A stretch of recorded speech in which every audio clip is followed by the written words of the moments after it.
Have you ever looked at a picture of Earth from space? That iconic image of a vibrant, swirling blue marble suspended in the blackness. We've always called it the blue planet, a name that speaks of life, of familiarity, of home. But what happens when that blue begins to change? What if, centuries from now, our descendants look back at their world and see something else entirely? A planet still dominated by water, but a water of strange, unsettling hues. Sickly greens bleeding into rust reds, vast oily sheens that catch the sun in a rainbow of poison. This is our planet's future, and it is an ocean world, but it is not the one we knew. This transformation wasn't a sudden cataclysm. It was a slow fever, one that began in our time. The great legacy of our industrial age, a cocktail of pollutants, plastics, and runaway carbon, was poured into the seas for centuries. The oceans, patient and vast, absorbed it all. They grew warmer, more acidic. Coastlines retreated, swallowing cities whole, their silent ruins now forming the foundations of new, unnatural reefs. The most profound change occurred in the deep. Massive, oxygen-starved zones began to spread like a disease, creating deserts in the abyss where complex life could no longer breathe. But life is stubborn. It's the universe's most resilient force. Where one world ends, another often begins. In the face of these extreme new conditions, the old rulebook of evolution was thrown out.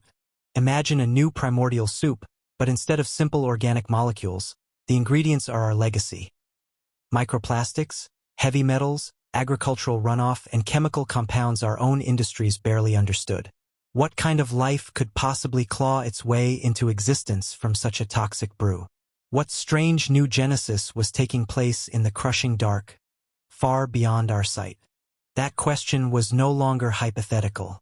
For the past decade, a new generation of autonomous deep-sea drones has been mapping these alien oceans. Their mission was to chart the new abyssal plains and understand the chemical chaos we had unleashed. At first, the data was predictable. Immense pressure, near-freezing temperatures, and a profound, crushing silence. But then the anomaly appeared. From a newly formed trench in what was once the Pacific, a probe began transmitting signals that made no sense. They weren't sound, not in the traditional way. They were rhythmic, structured pulses of energy, faint, but undeniably artificial. Instantly, every possible explanation was run through the simulators. Could it be a geological phenomenon?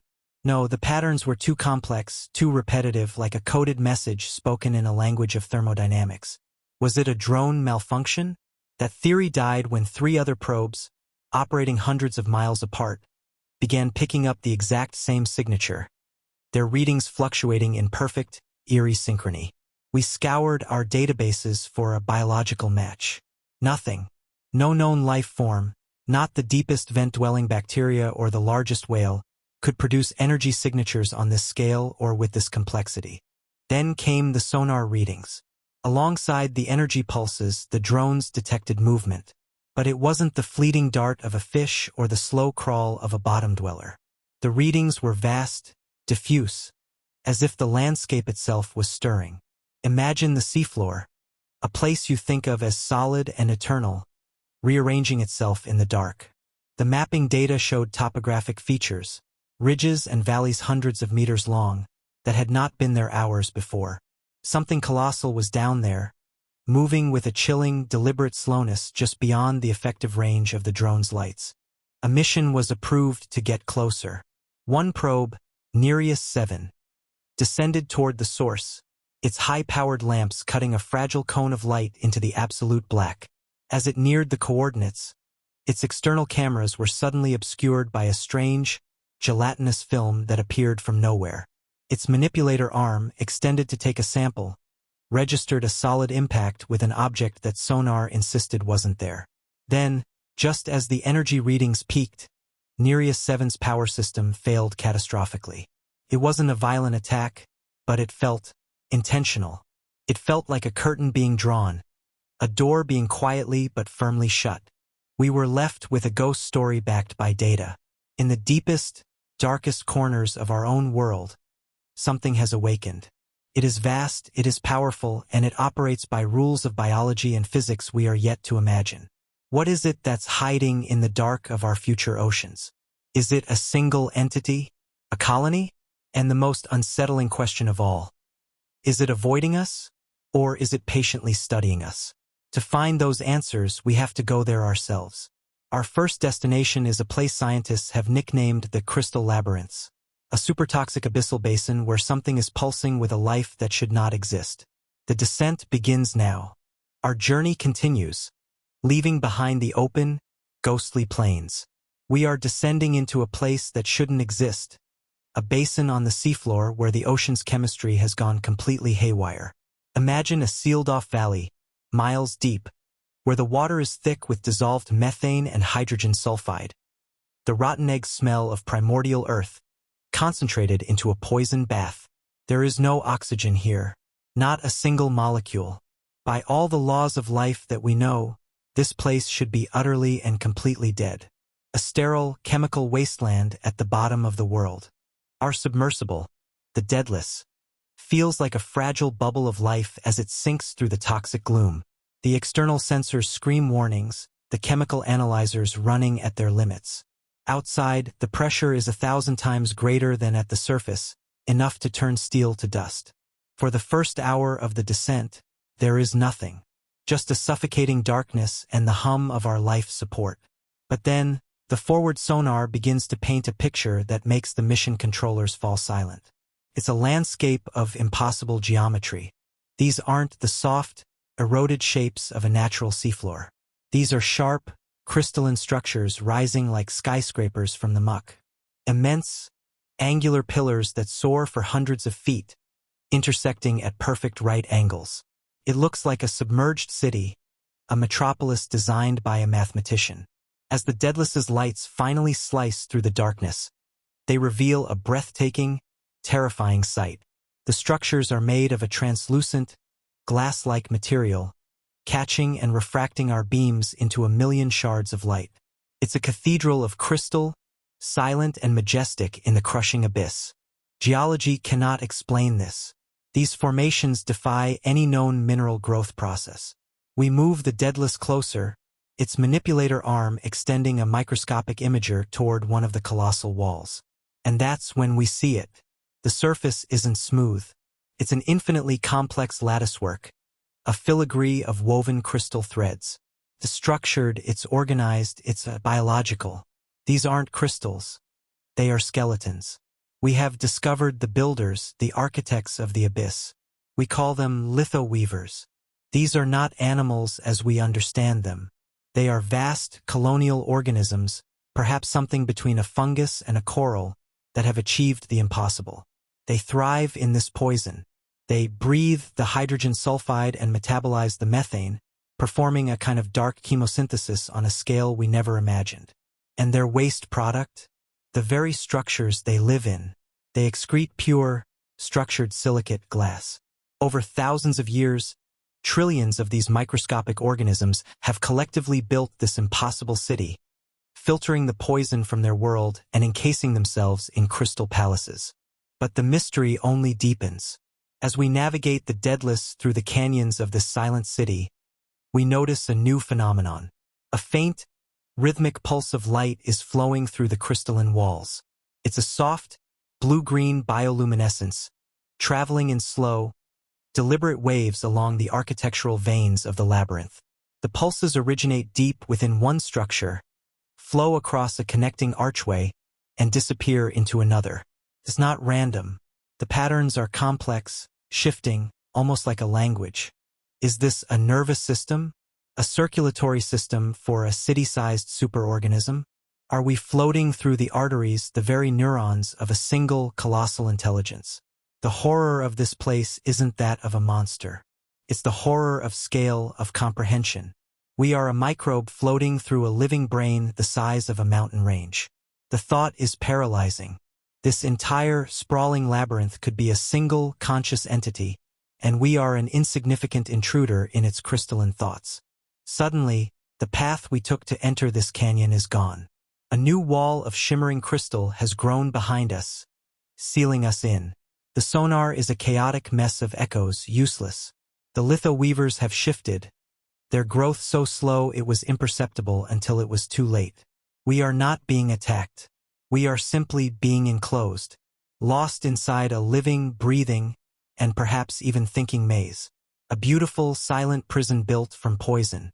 And as we sit here, trapped in the pulsing heart of this impossible life form, we can only wonder what other marvels, and what other terrors, are evolving out in the open darkness. By some miracle, we escaped the crystal maze. A desperate, blind thrust into what our damaged sensor suggested was open water, and suddenly the suffocating geometry was gone. We were back in the void. But safety is a relative term at this depth. We've left the stationary wonder of the litho-weavers behind and are now sinking into the future's Hadal zone. The ultra-deep trenches, even deeper now thanks to shifting tectonic plates. Down here, the rules are written by a single, unforgiving force, pressure. A force so immense it ceases to be a weight and becomes a fundamental state of being, squeezing every single atom of our submersible. The numbers on our displays are abstract, meaningless. 10 tons of pressure per square inch. It's a force that can compress water and warp the laws of chemistry. We are intruders in a realm not meant for hollow things. Life down here, what little of it exists, is typically small, gelatinous, without air pockets. Creatures that have surrendered to the crush, letting the pressure flow through them. They survive by being one with their environment. But what if something didn't just surrender? What if, through some monstrous evolutionary leap, something learned to fight back? What if it learned to master the pressure and turn it into a weapon? That thought hangs in the silent cockpit as the first warning comes. It's not an alarm or a visual. It's a sound that you feel more than you hear. A low, resonant groan that seems to emanate from the very bones of the deadless. The hull is contracting, groaning under a strain that exceeds even the baseline pressure of this depth. The crew checks the systems. A structural anomaly? A hydraulic tremor? The readings are contradictory. The external pressure sensors are fluctuating wildly, but sonar shows nothing. Absolutely nothing. Just the endless, empty dark. And then it happens again. A sharp, audible crack echoes through the cockpit, and the half-inch thick viewport in front of us shudders violently. Panic flashes across the crew's faces. We are being targeted. But by what? There is nothing out there. This isn't a hunt with teeth and claws. This is a hunt with physics. We have stumbled into the territory of a predator that has evolved beyond the physical realm into the conceptual. A creature that doesn't bite, but squeezes reality itself. Scientists have a theoretical name for such a monster. The piezophore, the pressure eater. Imagine an organism that didn't evolve bone, but something far denser. Its skeleton, infused with silicon and piezoelectric crystals, is less a scaffold and more a hyperdense focusing lens. It doesn't move fast. It doesn't need to. It simply hangs in the water column, a ghost of impossible density. To hunt, it slightly contracts or flexes specialized organs, living capacitors that store and then instantly release immense physical stress. This action generates a focused, directed wave of pressure, a lance of pure force that travels invisibly through the water. This creature doesn't see with eyes. Light is useless here. It senses the world in pressure. To it, the ocean isn't black. It's a vibrant, three-dimensional map of density. The soft bodies of native creatures are faint clouds. The rocky seafloor is a solid contour. And our submersible? We are a blazing beacon. A hollow, rigid, and fragile anomaly screaming our presence into the dark. It sees every joint, every viewport, every potential weakness in our hull as a clear and distinct target. We are perfectly visible to it, while it remains a complete phantom to us. Another groan, longer this time. A hairline fracture appears in the viewport's outer layer. The piezophore is testing us, squeezing us from a distance, searching for the point of failure. The horror is in the helplessness. How do you fight an enemy that is everywhere and nowhere? An enemy that is just a ripple in the water, an invisible fist closing around you? There is no roar, no monstrous shape charging from the abyss. There is only the chilling, intimate sound of your own vessel screaming as an unseen force tries to methodically crush it into a ball. Our only chance is to flee. With a desperate burst from all thrusters, we surge upward, away from the crushing depths. As we ascend, the pressure on the hull stabilizes. The groaning stops. We have escaped its effective range. We are alive, but the terror remains. We've just met the apex predator of the new Hadal Zone, a creature that embodies the violence of its environment. It proves a terrifying new principle of evolution. In the most extreme places, brute force is a viable and horrifying path to survival. But as we'll soon discover, it isn't the only path.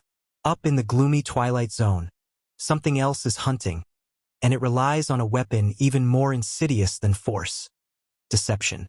We've escaped the crushing fist of the Piezosaur, ascending from the Hadal Zone with a fractured viewport and a newfound respect for the abyss. The pressure abates, and for a moment there is relief. But we are not returning to friendly waters. Our destination is the new Mesopelagic or Twilight Zone. In our time, this was a realm of faint, ethereal blue, teeming with bizarre and beautiful bioluminescent life.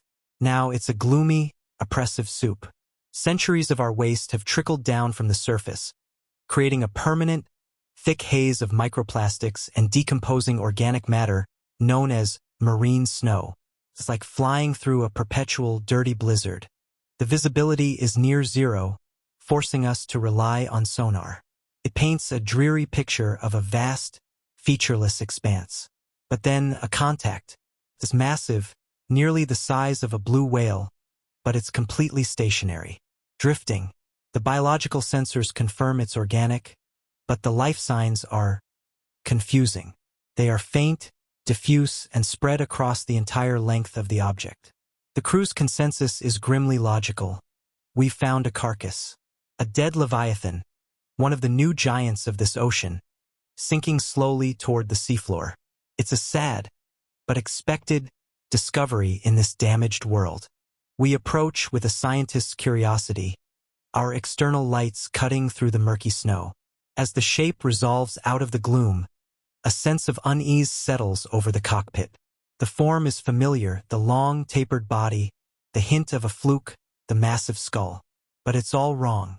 There's an unnatural sheen to the skin, a mosaic of dull, faded colors. The areas that look like exposed flesh don't look right either. They are too fibrous, too matted. It's the perfect definition of the uncanny valley. It looks like a dead thing, but it feels like a forgery, a poorly remembered imitation of life. Closer now, the high-resolution cameras reveal the staggering truth. This is not the body of a single animal. The skin is a tightly woven quilt of countless microplastic particles. Shards of bottles, fragments of packaging, and weathered polymer beads, all fused together. The decomposing flesh is a dense matrix of organic debris, held together by a shimmering, biological resin. We are staring at a construct, a piece of art assembled from the ocean's trash. We've just met the chimeric drifter, the ghost of the junkyard sea. This isn't one creature. It's a colony, a superorganism much like a siphonophore, where millions of individual zooids work together as one. Each zooid has a specialized role. Some are simple gas-filled floats that provide buoyancy. Others form the vast digestive and reproductive systems hidden within the structure.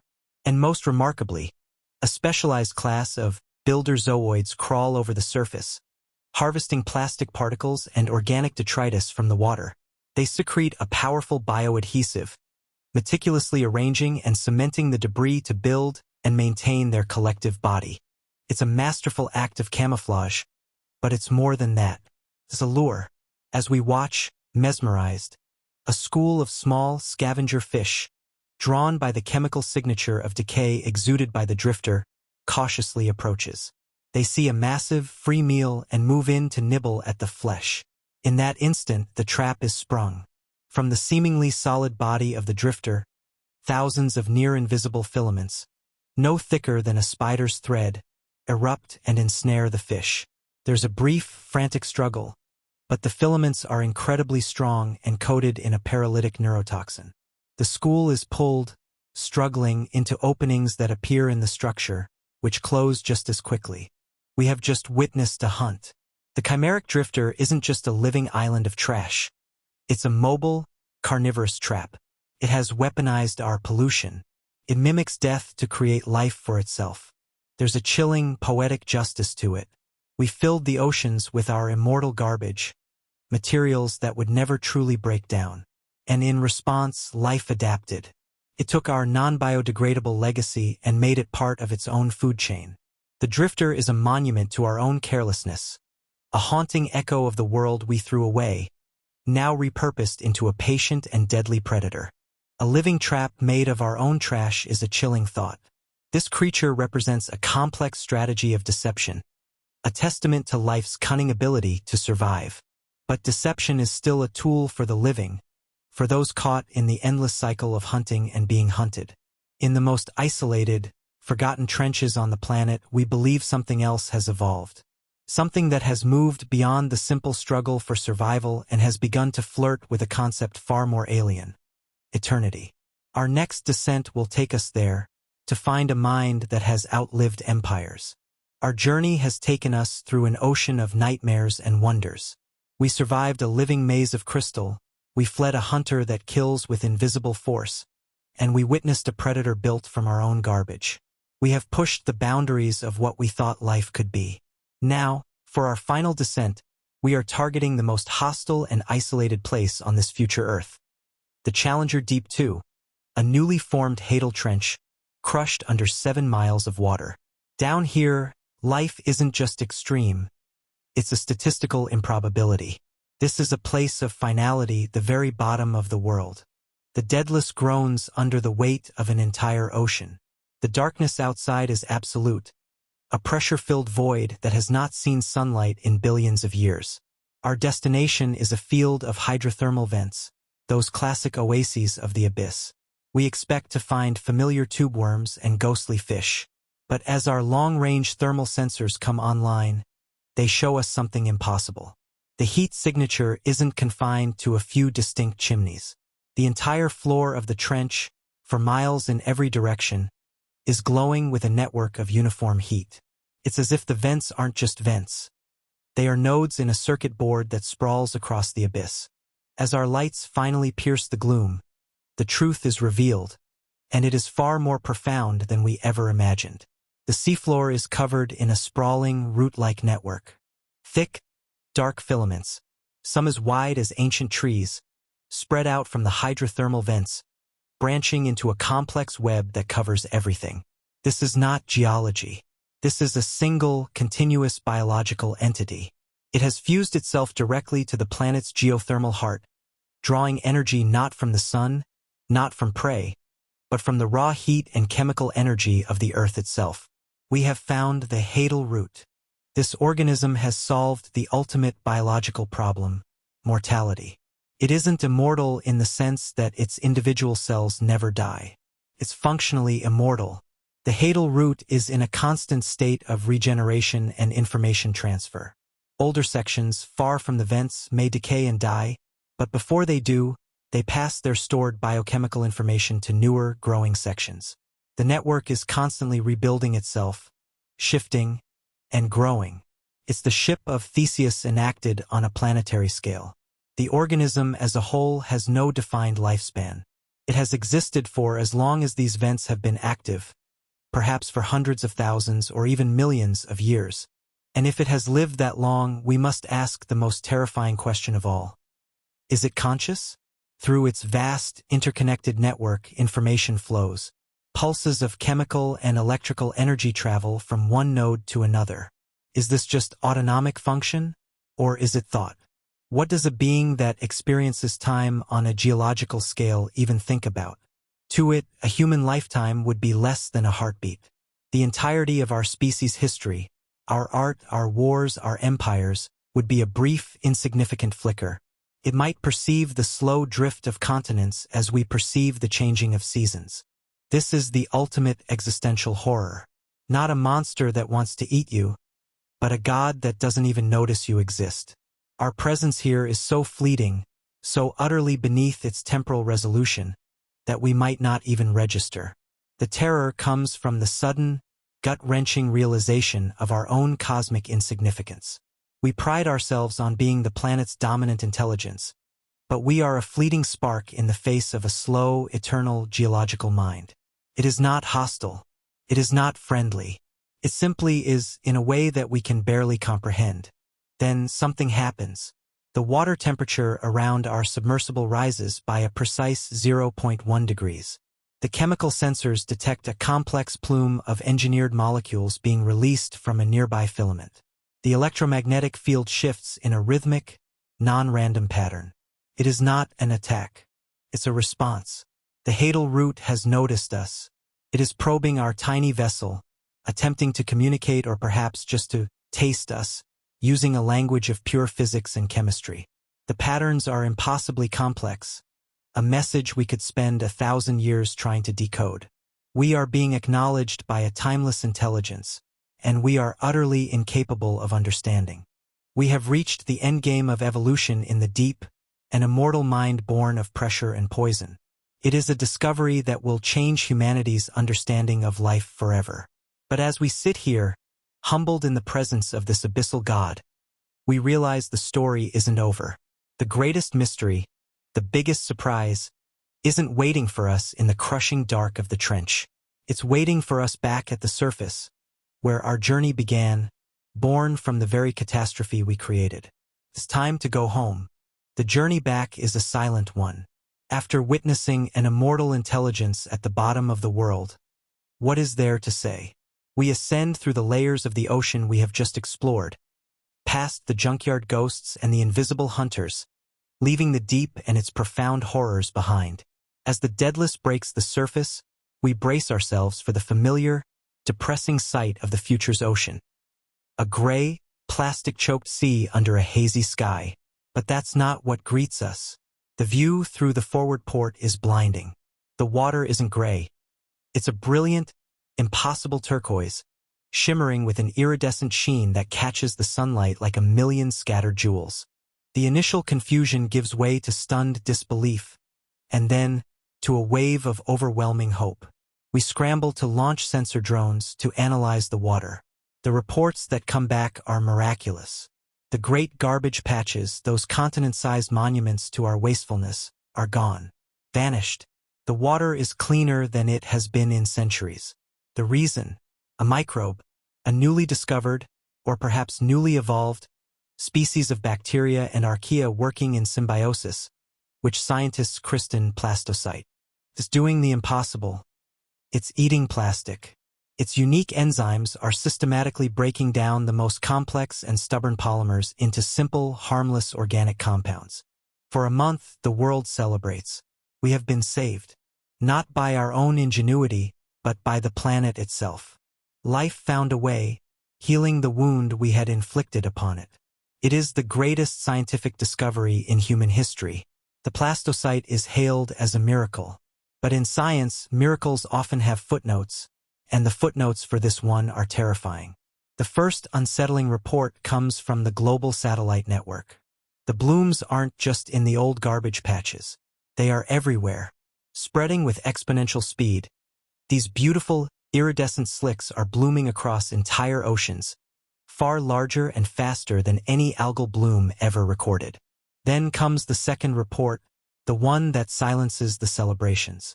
Atmospheric oxygen levels have begun to fluctuate erratically. Oceanic monitoring buoys confirm the cause.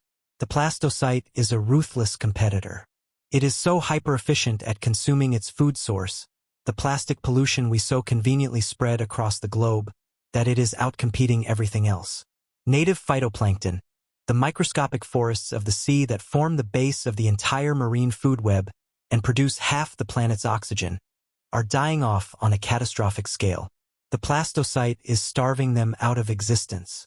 The miracle that was cleaning our oceans is now sterilizing them. The horror doesn't stop there. As the plastocyte digests our plastics, its metabolic process releases a cocktail of previously unknown, highly volatile biochemicals into the atmosphere. These aerosols are having a profound and unpredictable effect on cloud nucleation. Weather patterns once governed by predictable physics are descending into chaos. Monsoons are failing, while deserts are hit with unprecedented flash floods. The planet's climate is being thrown into a violent tailspin. Our cure, our miracle, is a planetary plague. It's an autoimmune disease for the Earth, where the system designed to clean up a toxin begins attacking the entire body. And the deepest, most unnerving question remains: where did it come from? The genetic makeup of the plastocyte is unlike anything we've ever seen. The enzymes it uses are of a complexity that would require millions of years of specific evolutionary pressure to develop. Did it truly evolve naturally, a 1 in a trillion shot that just happened to save us? Or was it engineered? The thought is almost too terrifying to consider.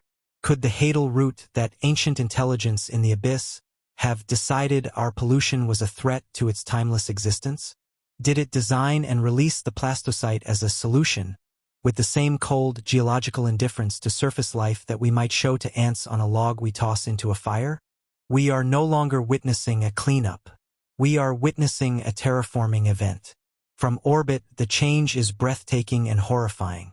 The familiar blue and white marble is being repainted.